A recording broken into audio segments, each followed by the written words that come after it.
नमस्कार। Sunday special में आप सबों का स्वागत है। रविवार ये विशेष हम लोग भी सब लोग आज आराम के मूड में रहते हैं। मेरा भी एक तरीका रहा है, रविवार मतलब अपना दिन, और उस दिन मछली या खाना पसंद करते हैं। मछली खाए और दोपहर में 2 घंटा सोना। बाकी दिन तो मौका ही नहीं मिलता, लेकिन रविवार की को मेरी इच्छा रहती है। लेकिन इस बार काफी लंबे अंतराल के बाद रविवार जो है सो थोड़ा रिलैक्स, मछली खाकर 2 घंटा सोए। मछली खाए तो कुछ दिमाग काम करना शुरू कर दिया। दिमाग काम करना शुरू इसलिए कर दिया कि सोए सोए कुछ चीज खबर के बारे में सोचते ही रहते थे। मेरे पास और कुछ नहीं है, जिंदगी झंड है, खबर ही खबर है, खबर के अलावा कुछ नहीं। खबर है तो फिर बाकी सब चीज छूट गया। पता चला कि गर्लफ्रेंडो जो है ना मेरी परेशान रहती है कि संतोष सिंह से मोहब्बत है तो है, जब तक खबर नहीं है तभी तक मोहब्बत है। खबर आ गया तो बेटा गए, मोरिये लोक में छोड़ के चल जाएगा। पता चला सैराना फिल्म देख रहे हैं, कौन है, याराना सैराना, हाँ, फिल्में देखते हुए छोड़ के चल दिए गर्लफ्रेंड को। चल भाई देख खबर आ गई, अब चल दिए। तो सब लोग मानता है कि भाई संतोष सिंह खबर का दीवाना है। इसी दीवानगी में अभी एक चर्चा चल रही थी कि नीतीश जिस मना स्थिति में है और बीजेपी जिस तरीके से दबाव बना रही है, बिहार का पॉलिटिक्स जाएगा कहां?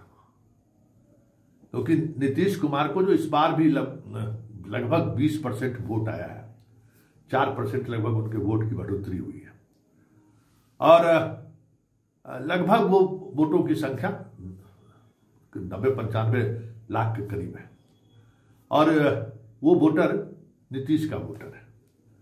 जो वोटर इस गृह मंत्रालय के बाद थोड़ी असहज महसूस करने लगी है, उनके अंदर ये चीजें घर करने लगी है कि बीजेपी इनको निपटाना चाहती है। तो अगर बीजेपी इनको निपटाना चाह रही है या उस कदम पर बढ़ गई है तो फिर बिहार किसके हाथ होगा? अभी तो मान लीजिए कि बीजेपी पर्दे के पीछे से शासन चलाने की कोशिश कर रहा है, जद्दोजहद कर रहा है। आने वाले समय में कौन होगा बीजेपी का करता धरता, या इस प्रदेश में कौन किसके हाथों में होगा बागडोर, किस पार्टी को मिलेगा बहुमत, कि कौन से पार्टी सरकार बनाएगी? तो आरजेडी का तो एक लिमिट हो गया कि पिछले 3 चुनाव से आरजेडी अपने एक भी वोट में बढ़ोतरी नहीं कर पाया, एक जगह आके स्थिर हो गया। और अब एमवाई समीकरण के दरकने का समय आ गया है, दरकना शुरू हो गया है। इस बार विधानसभा चुनाव में जिस तरीके से एमवाई ने साथ छोड़ा है, यह अलग बात है कि कुछ अति पिछड़ों को उन्होंने गुप्ता को लाके जोड़ने की कोशिश की, कुछ मल्लाह को भी उन्होंने जोड़ा, कुछ कुशवाहा को भी उन्होंने जोड़ा, जो एडिशनल वोट उसमें जुड़ा। जितना वो जोड़ा उससे ज्यादा उनके यादव जी और मुसलमान जी उनका साथ छोड़ दी।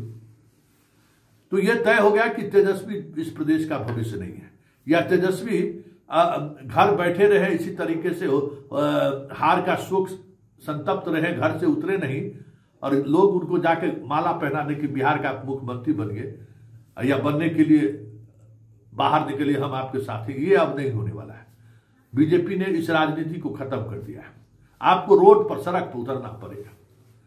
नया विकल्प के रूप में प्रशांत किशोर था, जो पहले ही चुनाव में जिस तरीके का परफॉर्मेंस उनका रहा है, और उस आने वाले समय में भी सड़क पर नहीं लड़िएगा तो फिर बिहार आपको रिकॉग्नाइज नहीं करेगा।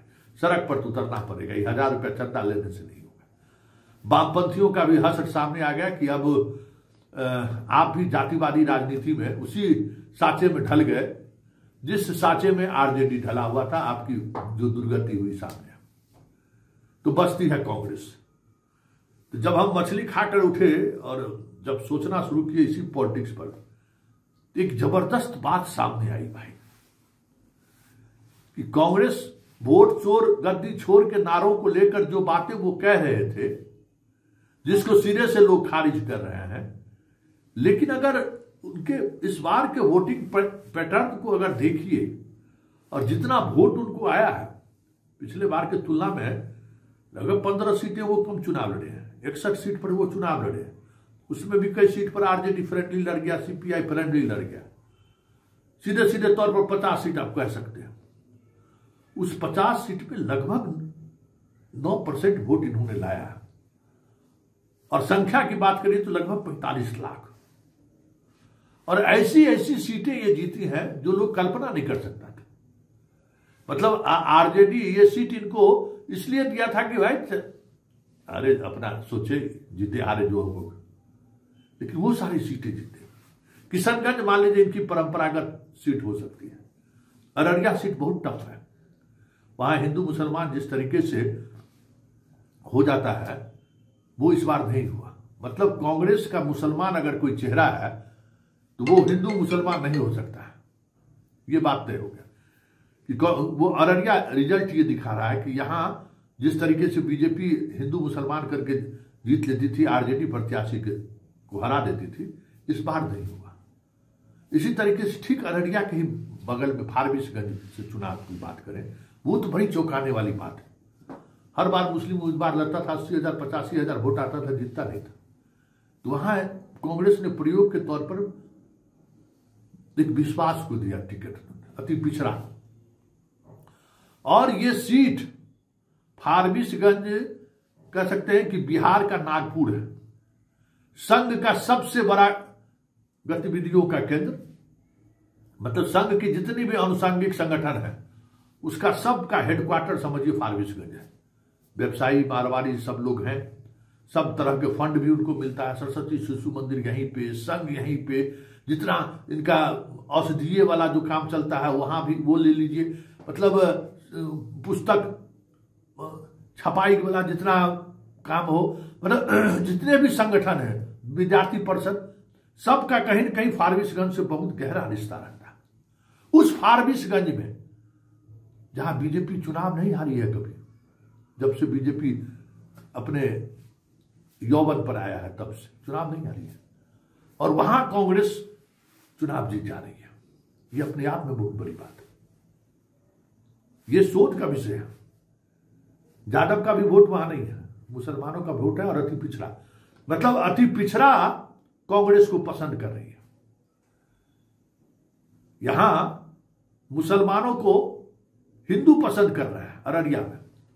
इसी तरीके से नरकटियागंज में जीतने वाला जो है वो बनिया है। और वहां जो बीजेपी का जो परंपरागत वोटर है बनिया, सिर्फ बनिया ही उनका साथ नहीं छोड़ा, उसके साथ अति पिछड़ा की एक बड़ी आबादी कांग्रेस के वोट के नीचे चला है और वहां जीत गए। वाल्मीकि नगर कुशवाहा जीता है, वहां एक अलग तरीके की समीकरण बनाई गई, ये अलग बात है। लेकिन ये सारे के सारे रिजल्ट, और जहां हारे भी है 50 में 30 सीट ऐसा है जहां सिर्फ एमवाई समीकरण ही नहीं, कुछ नए वोटर को भी इन्होंने जोड़ा है जबरदस्त तरीके से। जिन वोटरों को, कौन वो वोटर है जो कांग्रेस को वोट किया है, हमें लगता है कि यह सोच का विषय है। सवर्णों का पर जहां जहां इसने दाव खेला वहां खेल खत्म। 5,000 वोट भी नहीं आया कुछ जगहों पर जहां फ्रेंडली फाइट हुआ था। लेकिन वही कुशवाहा, परवीन कुशवाहा, इनका पूरा कहलगांव 10,000 वोट ले आया। वहां वो लड़ता था, ले आया 10,000 वोट। नरकटियागंज में शाश्वत 5,000 वोट ले पाए। तो पूरे रिजल्ट पर अगर आप कांग्रेस की गौर करिए तो अगर वो सड़कों पर उतरे और मजबूती से उतरे तो नीतीश का वोटर और सॉफ्ट हिंदू बीजेपी को छोड़कर, नीतीश को छोड़कर कांग्रेस की तरफ शिफ्ट कर सकता है। ये इस रिजल्ट को परखने से समझा जा सकता है। ये एक बड़ी बात है। और फारबिसगंज की जीत और नरकटियागंज की जीत और अररिया की जीत अपने आप में एक बड़ा, मतलब कह सकते हैं कि एक ऐसा सोशल इंजीनियरिंग का संकेत है जिस पर शायद कांग्रेस भी नहीं सोच रहा होगा। लेकिन बिहार की जनता ने सोचनी शुरू कर दी है कि अगर बीजेपी नीतीश कुमार को कमजोर करता है तो हम स्वाभाविक तौर पर किसके साथ जुड़ सकते हैं। आरजेडी के साथ नहीं जाएंगे, ये संकेत तो दे ही रहे हैं, लेकिन हम कांग्रेस के साथ जा सकते हैं, ये भी संकेत अपने आप में एक चौंकाने वाली बात है।